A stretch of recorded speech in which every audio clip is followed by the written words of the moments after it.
está conectado ya con nosotros Hernán Lecher, director justamente del CEPA, con los resultados. Hernán, ¿cómo estás? ¿Qué tal? ¿Cómo están? Buenos días. Hola Hernán, ¿cómo estás? Bien. Bueno, este análisis, el resultado de este informe, en este caso, como decíamos, tiene que ver centralmente con lo fiscal, ¿no? Con el gasto público. ¿Qué observaron ustedes? Sí, te diría que el dato más sobresaliente está relacionado más bien con la cuestión de la recaudación. Se confirma que en el primer semestre de este año, es decir, los datos de entre enero y junio, la caída de la recaudación fue sustancial. Nuestra estimación da algo así como 1,3 billones de pesos, sobre todo obviamente relacionados con la caída de los derechos de exportación por el efecto sequía, pero en parte también de la caída en menor cuantía, naturalmente, de los derechos de importación, porque algo del efecto de los dólares que no tenés por la sequía sobre el proceso industrial también se refleja en la caída de ese indicador.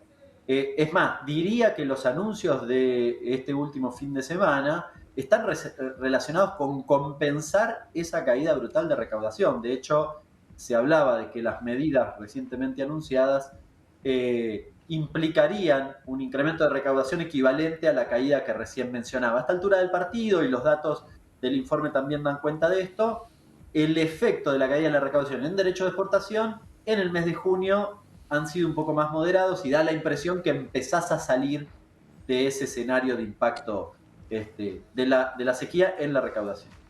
¿Qué otros desagregados hay, Hernán, en lo que tiene que ver con la recaudación? Y una de las grandes preguntas que nos hacemos todos, si no se recauda a través de las exportaciones esa gran cantidad de dinero, ¿de dónde podría recaudarse? ¿Habría que inventar una nueva forma o buscar una nueva forma de que tribute o de buscar un impuesto diferente al de recaudación a través de Bueno, exportador? de hecho, la respuesta es justamente lo que mencionaba hace un ratito. Si vos estás aplicando el impuesto país a buena parte de los productos para tratar de compensar justamente esa caída. Es decir, yo podría, no sé, hacer un ajuste en el gasto y reducir justamente los gastos y por lo tanto tener menos impacto en materia fiscal, o puedo tratar de recaudar más. Me parece que el objetivo es justamente esta segunda opción y a mí me parece más interesante cuando en momentos como los actuales en la Argentina, aunque la verdad que es una cosa bastante recurrente, varios dirigentes y economistas y demás te proponen el recorte de gastos liso y llano. Bueno, me parece que esta es una salida más interesante, sobre todo porque por sobre quién recae el efecto de la caída de la recaudación. Es decir, ¿quién paga el efecto sequía? ¿Lo pagamos el conjunto de los argentinos? ¿Lo paga un sector quizás oligopólico, sobre todo en materia de producción de alimentos y de productos en general? A mí me parece más interesante. Estamos, insisto, en etapa electoral, donde Sí. una candidata a presidente en el día de ayer acaba de decir que haría un blindaje. El blindaje en la Argentina significó un recorte del gasto fenomenal. Algunos todavía recordarán el recorte del 13% a los jubilados, ¿no? Que fue posterior al blindaje por pedido del fondo. Hernani, hablando justamente de todo lo que tiene que ver en materia de recaudación, ¿qué pasa con el adelantamiento, ¿no? Del impuesto a las ganancias? Y ya también muchos empresarios que dijeron que no lo van a pagar y lo van a judicializar. ¿Eso comprende un gasto, una recaudación importante, perdón, para el Estado Nacional?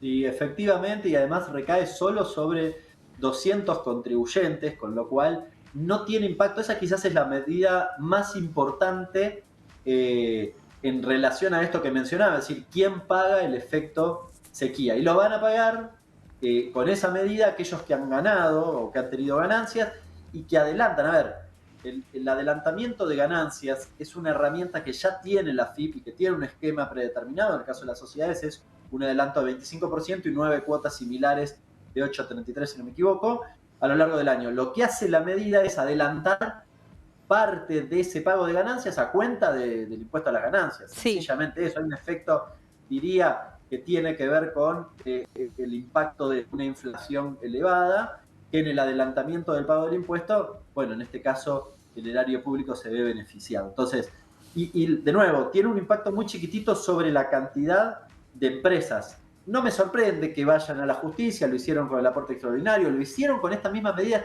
no es ni siquiera novedosa. En agosto del año pasado ya se aplicó, la aplicó Castañeto, con lo cual me digo que llegaron tarde si quieren ir a la justicia, porque me parece que eso ya está discutido, pero de todas formas ayudará a compensar parte de la caída de la recaudación. Claro, ya hay jurisprudencia respecto a esto que hablábamos con los contadores, que era ilegal y que sus clientes tenían que empezar a pagar ahora en agosto y que algunos, como decía Rocío, planteaban esto de ir a la justicia. Pero si ya hay una jurisprudencia, no debería haber mucho inconveniente, Hernán. Hablabas del impuesto a las grandes fortunas. ¿Es posible un nuevo impuesto a las grandes fortunas? Mira, cuando algunos plantean de manera recurrente cerrar el déficit como única y exclusiva razón para resolver los grandes males de la economía argentina, cosa que en general no comparto, pero supongamos que efectivamente así fuere, yo propongo que el aporte extraordinario a las grandes fortunas se sostenga hasta tanto se reduzca efectivamente el déficit y por lo tanto se pueda saldar de esa forma. Es decir, tenemos déficit, bueno, ¿quién? De nuevo, la misma discusión que recién mencionaba respecto de la sequía. ¿Sobre quién recae la reducción de ese déficit? ¿Lo hacemos ajustando el gasto social o lo hacemos con un aporte extraordinario? Que ustedes se acuerdan, cuando se anunció el aporte extraordinario era imposible, no se podía pagar, iba a hacer percha la actividad. Decían eso, se iba a caer la actividad. Todo falso. Hay que repasar qué pasó en ese debate, porque todo eso fue mentira. Se pagó, se hizo el gasoducto, entre otras cosas, vaya si fue bien utilizado ese dinero, y efectivamente nadie se murió ni dejó de producir. Con lo cual da la impresión que podría ser un camino interesante para reducir el déficit fiscal en la Argentina. Volviendo, Hernán, a los resultados del informe, hacen un punteo de las metas que no se cumplieron, ¿no?, con el Fondo Monetario Internacional. Y sobre eso te pregunto qué tanta libertad o qué tanta aire que le da al gobierno nacional que se quiten las revisiones técnicas hasta que termine el proceso electoral. Y la verdad que sería muy importante.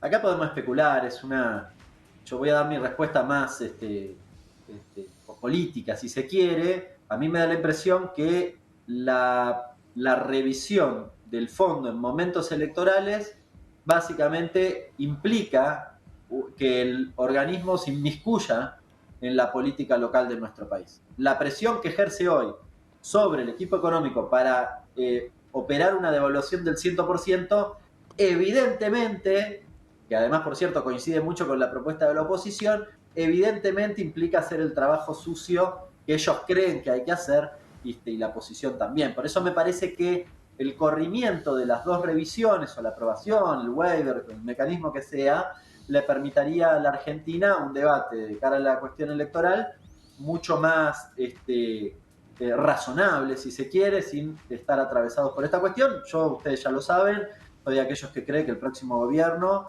va a tener que indefectiblemente rediscutir el acuerdo, podrá postergarlo un poquitito, pero finalmente va a tener que volver a negociar con el organismo, y a mí me parece que hay que hacerlo planteando la soberanía de nuestro país en materia de políticas económicas. Hernán, en el desagregado de los gastos, que también está en el informe, ¿qué gasto, que es lo que mucho de la sociedad plantea, qué gastos se pueden realmente reducir, más allá de que puedas recaudar más para mantener los mismos gastos en un momento de austeridad? ¿Hay gastos que se pueden recortar? Porque es lo que todo el mundo plantea, bueno, se gasta mucho en esto, en esto. En este desagregado, ¿hay gastos que te parezca que están muy por encima de lo normal? No, de hecho no. Por eso me inclino por mejorar la recaudación. De hecho, hay una caída en términos reales de los ingresos sociales, incluso de las jubilaciones. Tiene una explicación que está relacionada con la fórmula de movilidad, claro, que actualiza por lo que pasó anteriormente, con lo cual tiene una especie de rezago, por decirlo de manera sencilla. Entonces se ve en el impacto fiscal esto que estoy mencionando. Ahora, para mí no hay, después siempre hay alguna revisión que vos puedas hacer y demás, pero ¿cuál pretende ser el recorte? Si queremos, yo claramente creo que no hay que hacer ningún tipo de recorte a la cuestión social. Algunos plantean las empresas públicas. Miren, yo ayer viajé a Catamarca, no se podía entrar al aeroparque si no tenías pasaje, estaba estallado. Bueno, si alguno quiere eliminar la conectividad de provincias como la que yo viajé, Catamarca, a mí me parece que es un camino que no hay que recorrer. Y la otra empresa, YPF da resultado positivo, y la otra empresa que cuestionan en ARSA es la empresa que permite que vos tengas servicios en tu casa a un precio relativamente razonable. Es decir, la contracara de eliminar el déficit en ARSA o de suprimir en ARSA, que es lo que se plantea habitualmente o se escucha por allí, es el impacto sensible, un incremento sensible en lo que tiene que ver con los precios de los servicios en nuestro país. Ahí tocaste un tema, Hernán, que es bastante crucial porque lo que se dice es que el gobierno perjudicó a los jubilados. ¿Nos explicás por qué la fórmula termina en realidad cambiando un poco el paradigma porque no estaba tomada una inflación tan alta? ¿Se puede hacer un modelo atado al beneficio del jubilado? ¿Un dual? ¿Una jubilación dual? ¿O es una locura porque con esta inflación la jubilación se iría muy por arriba de lo que podría pagar la Argentina? Mientras te respondo, estoy buscando Dale, el busca informe tranquilo. que nosotros publicamos, pero que publicamos sobre el tema jubilaciones, porque quiero ser preciso con ese número. En general, uno escucha reiteradas veces, bueno, no me abre, en reiteradas oportunidades que la fórmula es un problema, la fórmula actual, y la verdad que es una fórmula que claramente, pero claramente, le ha ganado a la fórmula anterior que estaba atada a inflación. En esto no hay que comerse la curva. Explícanos bien, Hernán, porque incluso quienes, pregonan la otra bandera dicen, las cuentas dan exactamente con los números que plantean desde los dos lados de la discusión, ¿no? Aquí incluso hablamos mucho con referentes del sector, entonces estaría bueno bajarlo a los números, ¿no? A qué pasa, en definitiva, con eso, siendo concretos. Yo no tengo problema en discutir con el que se les dé la gana esta cuestión. Y ponemos los números sobre la mesa y básicamente, bueno, van a tener que reconocer que efectivamente esto que estamos diciendo es así. Quería encontrar el informe, que mientras hablo con ustedes no me abría recién. Búscalo y mientras tanto yo te pregunto, Hernán, porque incluso lo que plantean desde el sector es por qué los bonos no se incorporan al salario, a lo formal y que se puedan tomar de referencia. Sabemos que muy recientemente sí se entregan estos bonos que son de forma extraordinaria, pero en realidad es habitual un poco para compensar y que entren, digamos, a la parte formal para que se lo tomen, no solo para las actualizaciones, sino para el pago, por ejemplo, de lo que es el aguinaldo. Miren, acá encontré el dato. La movilidad actual se aplica desde por primera vez en marzo del 21. ¿Sí? El dato acá está hasta marzo del 23. Hay junio también, pero no encontraba el informe. Pero esto es válido para hacer el mismo cálculo. La movilidad anterior hubiese significado un incremento del 189% de las jubilaciones. La movilidad nueva, 210%. Están los cálculos, yo los pongo a disposición. Cualquiera los revisa, los da vuelta, los sube, los baja. Tiene que ser bastante sencillas las dos fórmulas de hacer, con lo cual la nueva movilidad es un poco más complicada, pero tienen los datos, lo pueden googlear, y la otra es muy sencilla de estimar porque es básicamente inflación y 30 salarios, con lo cual es muy fácil, La fórmula anterior le hubiese hecho perder a los jubilados más plata que esta fórmula. No hay ninguna duda, yo en eso está todo bien la opinión, pero estos son los datos. Y me encantaría, si alguien dice lo contrario, me encantaría que me inviten y hacemos el cálculo en vivo. A ver sería si se interesante, anima. ¿no? Porque es parte de... Se termina la discusión, Se termina la discusión. Es parte del relato, digamos. Porque soy una persona que se dedica a los números para hacer esto. La discusión de los bonos es una discusión de índole fiscal. Es decir, vos tenés una caída de la recaudación muy importante. Si yo pusiese los bonos, uno de los problemas que tengo es que tengo que generalizar el impacto de los bonos con el conjunto de los jubilados. Ustedes saben que los bonos se paga a más o menos el 80% de los jubilados, es decir, los jubilados que ganan un poquitito más, que no creo que sea suficiente, pero ganan un poquitito más, no les corresponde el bono. Con lo cual, ahí hay una cuestión de índole fiscal. La verdad que el gobierno lo viene sosteniendo en el tiempo, me parece que es una política correcta, pero ojo, va en paralelo a la fórmula. Esta fórmula es mejor que la otra. Igual, esta fórmula no le gana la inflación. Entonces, bono. Pero son dos discusiones que van en paralelo, ¿no? podemos ampliar esa discusión, Sí, Hernán, en sí, otro momento, sin porque duda. es un tema muy profundo y que nos interesa a todos, el tipo, ¿no?, de protección que se le da a esos sectores en particular, Sí, Santi. Canal E no es una pantalla de debate, pero sí de que nos cuenten, los que saben, los especialistas, cuál es la fórmula, cuáles son las ventajas, cuáles son las desventajas, para que quede instalado y después quien lo quiera contrarrestar o no, será otro tema. Nosotros lo que hacemos es informamos sobre los números, sobre la realidad y por eso tenemos a Hernán, que es un especialista. Me echaron el globo. No, bueno. Lo hacemos en Twitter. Sí, sí, no, puede ser. No, tranquilamente digo, el debate es bienvenido, así Qué que... mala onda, Santiago. Bueno, vamos a buscar entonces para debatir a algún representante de la fórmula anterior. Gracias, Ahí Hernán. está. Gracias, Un abrazo Hernán. grande a ustedes.